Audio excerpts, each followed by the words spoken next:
అంటే మేడం నాకు అర్థం కాలేదు. అంటే ఆహ్, అందరూ ఎలా డైజెస్ట్ చేసుకుంటారో ఐ డోంట్ నో. పేరెంట్స్‌కు, చైల్డ్స్‌కు మధ్య ఉన్న రిలేషన్ కేవలం ఫెసిలిటేటింగ్ అండ్ జస్ట్ కన్వేయింగ్ అనే దానికే పరిమితం అయిపోతే ఎమోషనల్ క్వశ్చన్ ఎక్కడ పోతుంది? ఆ కేరింగ్ లో ఉంది కదా.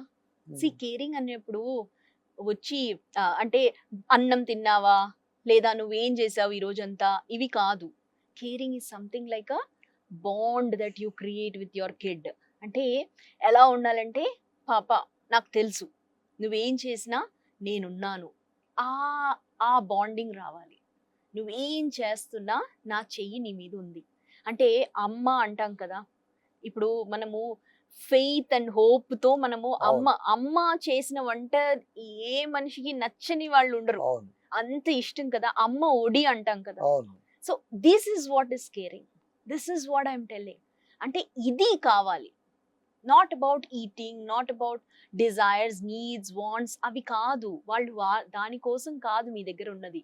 మీ దగ్గర ఉన్నది ఆప్యాయత, ప్రేమ, వాత్సల్యం. ఇలాంటి ఆ క్వాలిటీస్ ని మీరు మీలో ఎమిట్ చేస్తున్నారా లేదా? పొద్దున్న లేగానే ఫ్రస్ట్రేషన్, లేకపోతే ఇద్దరు దెబ్బలాడుకోవడం, లేదా ఇది ఈ రోజు ఇలా అయ్యింది, అలా అయ్యింది, బ్లేమింగ్. నువ్వు చూసుకోవట్లేదు, నేను చూసుకోవట్లేదు. So this is what they are learning. And do you expect అంటే వాళ్ళు వచ్చి మీతో మాట్లాడతారు, మీతో వాళ్ళ విషయాలు చెప్తారనుకుంటున్నారా? సో ఇక్కడ ఫ్రిక్షన్ అనేది కలుగుతుంది. ఓకే. అంటే మన అట్మాస్ఫియర్ లో మనం ఏం చేస్తున్నాం అనేది మనం అర్థం చేసుకోవట్లేదు. హ్మ్. అంటే ఇక్కడ ఏమవుతుంది అనే దగ్గర మనము మన ఇంట్లో అయ్యే పరిసరాల గురించి మనం అస్సలు అవును. ఆలోచించం. అవును. మన ఫోకస్ అంతా బయట ఆ వాళ్ళతోనే. పిల్లల గురించి అవును. ఆలోచిస్తాం. వాళ్ళు కాలేజ్కి వెళ్ళారు, లేదా వాళ్ళు అయ్యో ఇప్పుడు కాలేజ్ అంటే ఇలా ఉంటది, అమ్మో హాస్టల్ అంటే ఇలా ఉంటది, అమ్మో యుఎస్ఆ అక్కడ అలా ఉంటది.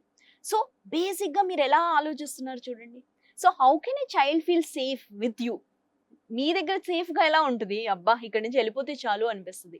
ఇక్కడ నుంచి వెళ్ళిపోతే చాలు అంటే అక్కడ ఒక ప్యాటర్న్ ఆల్రెడీ క్రియేట్ అయిపోయింది. అంటే ఎలాంటి వాళ్ళు ఉన్నారంటే బ్లేమింగ్ వాళ్ళు ఉన్నారు, ఫ్రస్ట్రేషన్ వాళ్ళు ఉన్నప్పుడు అదే ప్యాటర్న్ ని వాళ్ళు అక్కడ కూడా చూస్తారు. వాళ్ళ ఫ్రెండ్స్ ద్వారా మీకు అంటే it's not a small universe. It's a pattern. చెప్తున్నాను కదా. ఈ ప్యాటర్న్ ని ఇక్కడ కట్ చేయకుండా నువ్వు ఆ అబ్బాయినో అమ్మాయినో that support will not come from the universe. Hmm. ఎందుకంటే ఆ ప్యాటర్న్స్ అనేది వాళ్ళ హార్ట్ లో ఉండిపోయింది.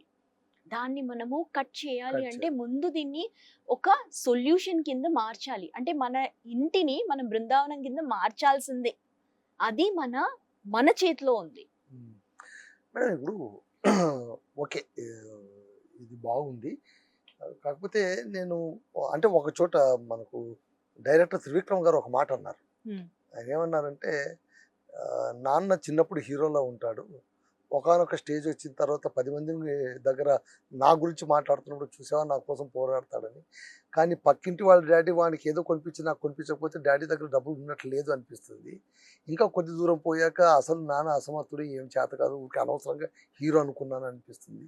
ఎప్పుడైతే నా సంసారం స్టార్ట్ అవుతుందో మొదటి రోజు అరే ఇంత కష్టం ఉంటుందా లైఫ్ అంటే, పర్లేదు బాగానే లాక్కొచ్చినట్టున్నాడే ఈయన అని అనిపిస్తుంది. ఇంకా కొద్ది దూరం పోయిన తర్వాత పిల్లలు వాళ్ళంతా పుట్టిన తర్వాత అమ్మో పేరెంటింగ్ ఇంత కష్టమా, నిజంగా నాన్న గ్రేట్ అనిపిస్తుంది.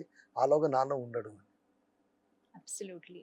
అంటే మనం అండర్స్టాండ్ చేసుకోవడానికి జీవితకాలం పట్టే టైమే అయితే ఎవరు ఎవరికి అర్థమవుతారు, అర్థమయ్యేలాగా ఎవరు ఉంటారు, ఎవరు ఉండరు. సో బేసిక్ గా మీరు దీన్ని అన్నట్టు మనం ఎలా కరెక్ట్ చేసుకోవాలి? కరెక్ట్ చేయడానికి ఫస్ట్ నేను అన్నాను కదా, ఫస్ట్ మెట్టు అవేర్నెస్.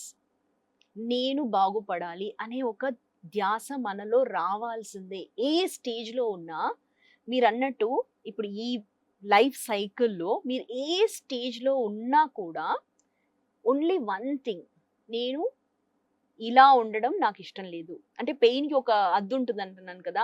లైఫ్ అయిపోయింది ఇప్పుడేం లేదు కాదు. Let it be a retirement stage also. Come to that రియలైజేషన్‌కి రండి. నా లైఫ్‌ని నేను నాకు కావాల్సిన విధంగా మార్చుకోవాలి. నాతో నా బంధం అలాగే ఏర్పడాలి. అంటే నేను ఒక ఎగ్జాంపుల్ నా గురించే చెప్తాను. మా మదర్ నాతోనే ఉండేవారు. ముందు నుంచి ఇప్పుడు కూడా ఉంటున్నారు. అయితే ముందు నా లైఫ్‌లో మై మదర్ అంటే నా మదర్ ప్యాటర్న్ ఎలా ఉంది అంటే same ditto my mother pattern only my husband pattern అన్నమాట. అట్లా అయిపోయింది. అంటే ఎక్కడికి వెళ్ళావు, ఏం చేస్తున్నావు, సో కన్సర్న్, ఆ కన్సర్న్ అనేది ఒక ప్యాటర్న్ అయిపోయింది. ఆ ప్యాటర్న్ లో ఉన్నప్పుడు ఏ స్టేజ్ వరకు వచ్చింది అంటే till my daughter is 18 years old, అంతవరకు ఆ ప్యాటర్న్ నడిచింది. అంటే ఆలోచించండి, నేను ఆల్మోస్ట్ అదే ప్యాటర్న్ లో జీవించేశాను. ఆ తర్వాత ఆఫ్టర్ దాట్ ఐ రియలైజ్డ్, అయ్యో ఇది ఒక ప్యాటర్న్ నడుస్తుంది నా జీవితంలో. అప్పుడు అంటే అంటున్నాను కదా, అప్పుడు అండర్స్టాండింగ్ కి వస్తున్నాను. ఈ ప్యాటర్న్ ని నేను ఇంకా తట్టుకోలేనబ్బా, ఇంకా తట్టుకోవాలంటే పైకే వెళ్ళాలి, ఇంకా నా వల్ల కాదు అనుకున్నాను. సో ఆ స్టేజ్ వరకు రావద్దు అంటున్నాను. First stage is realisation. అంటే అందరం మాట్లాడుకుంటున్నాము, there is at least we are discussing the things. Discussing all these things. అప్పుడు అలా లేదు కదా. అప్పుడు ఎలా ఉంది అంటే మమ్మీ కూడా నాతోనే ఉన్నారు, చెప్పడానికి ఎవరు లేరు, అందరూ అలాంటి ప్యాటర్న్ వాళ్ళే నాతో పాటు ఉన్నారు, ఎవరితో మాట్లాడతాను, ఎవరితో చెప్తాను, అలా ఉండేది.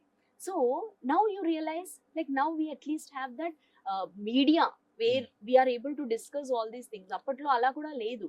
So now when you know that this is what is the thing, next thing is నువ్వు ఎవరితో చెప్తున్నావు అనేది చాలా ఇంపార్టెంట్. నేను ఎవరిని పడితే వాళ్ళతో చెప్పలేను కదా, చెప్పకూడదు కూడా, అడ్వాంటేజ్ తీసుకునే వాళ్ళు ఉంటారు. So now this is the first show I think I shared about my relation and all that. So ఇక్కడ ఎవరితో చెప్పాలి అనే దగ్గర నాకు చాలా బ్లాకేజ్ ఉండింది. Almost so many years it's been passed. So but luckily నా ఇమోషనల్ గా కనెక్ట్ అవ్వడానికి coach, I got the right coach at the right time. అలా అని ఆయనతో ఇలా చెప్పలేదు ఇట్లాంటివి ఉన్నాయి పరిస్థితులు అని. బేసిక్ గా అర్థం చేసుకున్నాను ఈ లా ఆఫ్ అట్రాక్షన్ లో టెక్నిక్స్ ఎలా ఉంటాయి, ఎలా చేయాలి. అంటే ఒక సిగ్గు ఉంటుంది కదా, మన ఇంటి విషయాలు ఇంకొకరికి ఎందుకు చెప్పడం అనేసి law of attraction technique start చేశాను. అది అప్లై చేయడం మొదలెట్టాను నా రిలేషన్షిప్ లో. సో వర్క్ షాప్స్ అటెండ్ అయ్యేదాన్ని. వర్క్ షాప్స్ అటెండ్ అవుతున్న కొద్దీ మనము ఫస్ట్ ఏదన్నా ఆలోచిస్తే మనం ఎప్పుడైనా డౌట్ పడతాం, ఇదేం పని చేయదు అనుకుంటాం కదా. సో అదే విధంగా ఉండింది. So then I realised that this techniques are really working out for me. అంటే ఈ టెక్నిక్స్ ఎలాగైనా పనిచేస్తుంది. ఎక్స్పీరియన్స్ అయిపోయాను. అంటే తెలియకుండానే, అంటే మనం ఏమీ కష్టపడక్కర్లేదు, జస్ట్ ప్రాక్టీస్. నేను ఒకటే చెప్తాను, ప్రాక్టీస్, రిపిటీషన్, ఇంతే మనం చేయాల్సింది. మనం చేయాల్సింది అంతా లోపలే, నా లోపలే ఉంది. నేను ఇంకొకరి మీద చెయ్యి చూపడం కన్నా ముందు చెప్తాం కదా, సేమ్ అండి అన్ని సామెతలు కరెక్ట్. మనం అంటాం కదా 4 fingers అది నిజం. అసలు నడిచిందంతా ఇక్కడ, అక్కడ ఎవ్వరు విలన్ కాదు, ఇక్కడే అంతా విలనెస్. అసలు విలన్ మనలోనే ఉన్నాడు, అసలు విలన్ నేనే అని అర్థమైపోయింది. అప్పుడు ఏం చేయాలి? విలన్నే మార్చుకోవాలి. విలన్ని మార్చుకోవడం ఎలా అంటే చాలా ఫస్ట్ అన్కంఫర్టబుల్ ఉంటది. అబ్బా నేనా అనిపిస్తుంది. ఫస్ట్ ఈగో వచ్చేస్తుంది అనమాట. ఈగో వచ్చేసింది.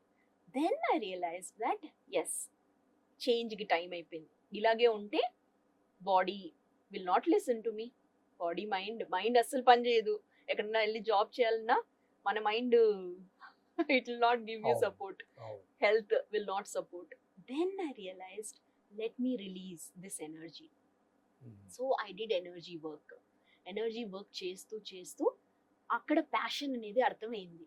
నా లైఫ్ గోల్, నా ప్యాషన్ కూడా ఇదే అని అర్థమైంది. So that's when I got pulled. And ఆ టాపిక్స్, ఆ అడ్వాంటేజెస్ ఇవన్నీ అర్థం చేసుకొని లైఫ్ని నేను నాకు కావాల్సిన విధంగా మార్చుకున్నాను. అంటే 16 years ఉండాల్సిన ఆ విజయ ఇప్పుడు జీవిస్తుంది. So I'm so lucky.